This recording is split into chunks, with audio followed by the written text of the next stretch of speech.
Welcome back to the channel US comrade. आज के video में हम बात करने वाले हैं विषम पोषी पोषण और उसके प्रकार को।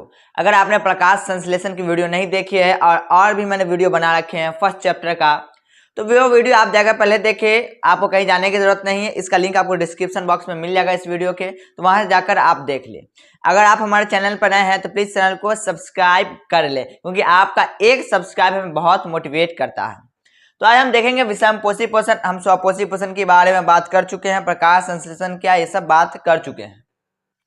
विषम पोषी पोषण यानी ये एक ऐसा पोषण होता है ना जिसमें कोई भी जीव दूसरे चीज पर डिपेंड रहता है, खुद का नहीं होता है। जैसे मैं बात करूं, ये एक मानव है, ओके, देख लीजिए, ये एक मानव है, सुंदर बालक है। ये क्या है? सुंदर बालक है। अब सुंदर बालक को जीने के लिए, दुनिया में रहने के लिए खाना तो खाना पड़ेगा ना। तो ये सुंदर बालक क्या खाएगा? मीट खाएगा, या चिकन बिरयानी खाएगा, या फिर दाल खाएगा, चावल खाएगा, खाया कि नहीं खाएगा, रोटी वगैरह सब खाएगा। लेकिन ये मीट, दाल, चावल, रोटी ये तो कोई और बनाया है ना। ये रोटी जो हम खाते हैं ये व्हीट यानी गेहूं का बना हुआ। गेहूं कौन बनाता है? पौधा, गेहूं का पौधा बनाता है। चावल कौन? गेहूं का चावल का पौधा बनाता है। दाल का पौधा दाल बनाता है, ठीक है। और मीट तो मुर्गा रहता है। हमारा तो कुछ नहीं है। मनुष्य क्या करता है? भोजन को पकाता है, बनाता नहीं, भोजन पकाते हैं, भोजन को पकाते हैं। और ये सबको लाकर पका के हम लोग खा लेते हैं। लेकिन दाल है, चावल है, पेड़ पौधा है, ये सब अपना भोजन बनाते, खुद सब कुछ करते हैं, ठीक है।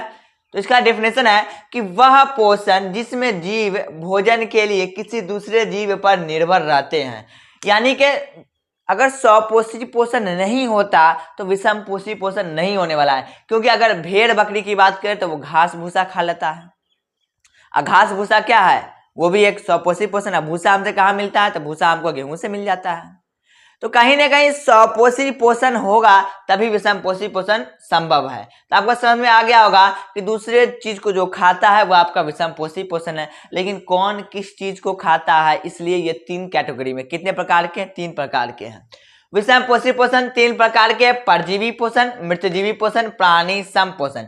ये मृतजीवी पोषण 2023 में पूछा गया क्वेश्चन। मृतजीवी पोषण से आप क्या समझते हैं? उत्तर माने उदाहरण सहित उत्तर दे, ठीक है। तो इस पे आपको स्टार लगा लेना है, ये 2025 के लिए इंपॉर्टेंट है, ठीक है। परजीवी पोषण, परजीवी पोषण वह पोषण है जिसमें जीव दूसरे जीव के अंदर या बाहर रहकर उसे बिना मारे उसे भोजन प्राप्त करता, बिना मारे भोजन प्राप्त करता, उसे परजीवी पोषण कहते हैं। यानी ये खाना खाने की वैसा प्रोसेस है जिसमें जो खाना खाता है वो उसको मारता नहीं है, अपना काम निकाल लेता है। जैसे ये सुंदर बालक है, सुंदर बालक का यहाँ पे हेयर स्टाइल होगा, ओ माय गॉड, कहते हैं हनी सिंह वाला होगा, ठीक है। इसके बाल में जूं होगा, जूं आप लोग देखे होंगे, जूं काटता बिनता है, सर में जो काटते हैं छोटा सा कीड़ा टाइप का रहता है, हाँ उसी को जूं बोलते हैं, जूं बोलते हैं। तो क्या कहता है कि जूं इसको सर में काटता है, इसके सर से खून पीता है, इसके सर से खून पीता है।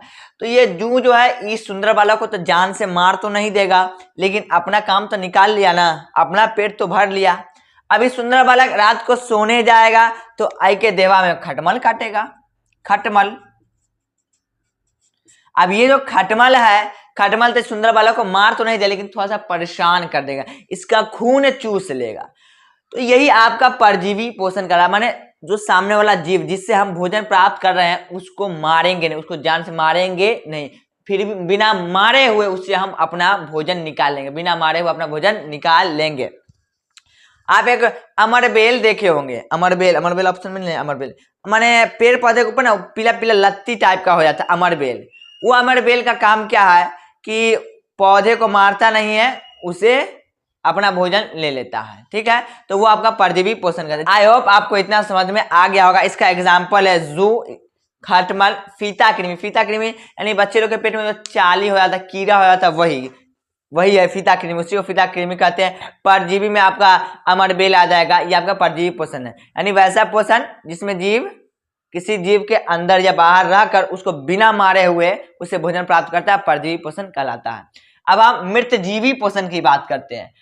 मृतजीवी पोषण मृतजीवी अपना भोजन मृत जीवों के शरीर से, मृत यानी मरा हुआ जीव के शरीर से या सड़े गले कार्बनिक पदार्थ से प्राप्त करता है। देखिए, जैसे कोई मुर्गा था वो मर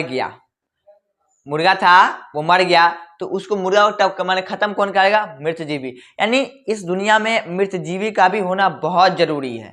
या कोई भैंसी वैसी मर गया तो लोग ऐसे ही दफना देते हैं, तो उसके अंदर कौन जाकर? मृतजीवी जाकर वो खा करके बिल्कुल नष्ट कर देता है एकदम, या ऊपर रहता है, मतलब अजबे महकने लगता है ना, देखते हैं। तो मृतजीवी क्या करता है कि जितना मरा हुआ शरीर होता है, मरे हुए चीज से ये भोजन प्राप्त होगा, और सड़ा गला जितना कार्बनिक पदार्थ होता है ना, उससे मृतजीवी पोषण करता है, खाना खाता है। ठीक है, जैसे इसका एग्जाम्पल हो गया कवक हो गया, गोबर छत्ता, बैक्टीरिया इत्यादि, ये आपके मृतजीवी पोषण के उदाहरण है, एग्जाम्पल है। नेक्स्ट है प्राणी संपोषण। इसमें जीव संपूर्ण भोज्य पदार्थ को अंतः ग्रहण करता है, माने पूरे भोज्य पदार्थ को खाता है तथा उसका पाचन शरीर के अंदर होता है। और माने जो खाने वाला चीज, जो भोज्य पदार्थ होता है ना, उसके पूरा खाएगा और अपने शरीर के अंदर ले जाएगा, और उसका पाचन क्रिया होगी वो प्राणी संपोषण। जैसे मनुष्य चिकन को लाता है भाई, खाता है, अंदर जाता है। अब तो पता है आपको, पाचन होता है अंदर, शरीर के अंदर होता है। ऐसा ना कि यहाँ पे पाचन हो लगे यहाँ पे, ऐसा तो नहीं ना होता है। अमीबा भी आप देखे होंगे या पढ़े होंगे, तो अमीबा अपने कुटपाथ से अपने भोजन को पकड़ करके अपने शरीर के अंदर ले जा करके पोषण करता है। तो आपके फर्स्ट चैप्टर में अमीबा और मानव के पाचन तंत्र के बारे में डिटेल में पढ़ना है, तो इस पर भी हम लोग बात करेंगे नेक्स्ट टॉपिक पे आगे, जब आपका टॉपिक आएगा। तो आई होप आपको समझ में आ गया होगा कि विषम पोषी पोषण, परजीवी, मृतजीवी, प्राणी संपोषण, इसका एग्जाम्पल है अमीबा और मानव। तो इसका आप एक स्क्रीनशॉट ले लें।